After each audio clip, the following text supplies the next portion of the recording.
Pemirsa, banyaknya masalah yang menimpa LPD seperti salah manajemen dan kecurangan atau fraud membuat perlunya sistem akuntansi khusus.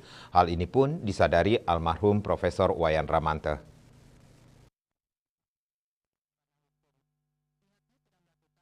Menurut menantu Ramanto, LP Nopianti Ciptana IKP, mertuanya sebelum meninggal menginisiasi standar akuntansi khusus LPD. Standar akuntansi khusus tersebut telah dirancang sejak 2022 dalam sebuah buku yang ditulis bersama anak pertama almarhum, Iwayan Pradnyanta Wirasedana, yang merupakan dosen di Fakultas Ekonomi dan Bisnis Universitas Udayana.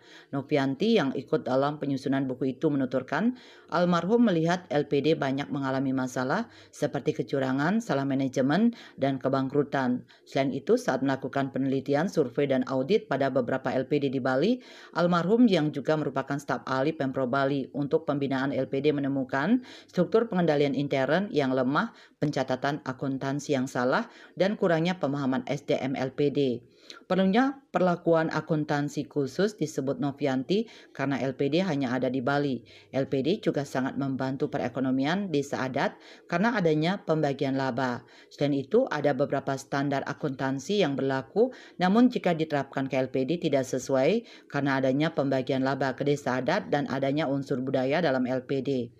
Banyaknya permasalahan yang menimpa LPD disebutnya tidak lepas dari tindakan preventif yang dilakukan.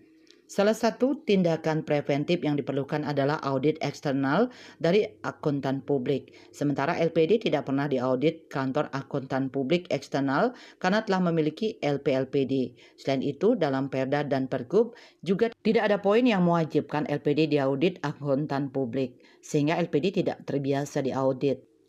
Padahal menurutnya BPR dan perusahaan-perusahaan listing sudah sangat biasa dengan bahasa audit karena audit adalah tindakan preventif. Maka dengan standar akuntansi khusus yang dirancang almarhum Ramante, diharapkan tindakan preventif bisa dilakukan untuk mencegah terjadinya salah pencatatan. Ia berharap dengan standar akuntansi ini, LPD bisa membuat laporan keuangan sesuai standar yang berlaku sehingga diharapkan ada keseragaman. Nantinya laporan keuangan antara LPD satu dengan yang lainnya bisa dibandingkan sehingga dari sana akan muncul self control. Cita Maya Bali Post melaporkan.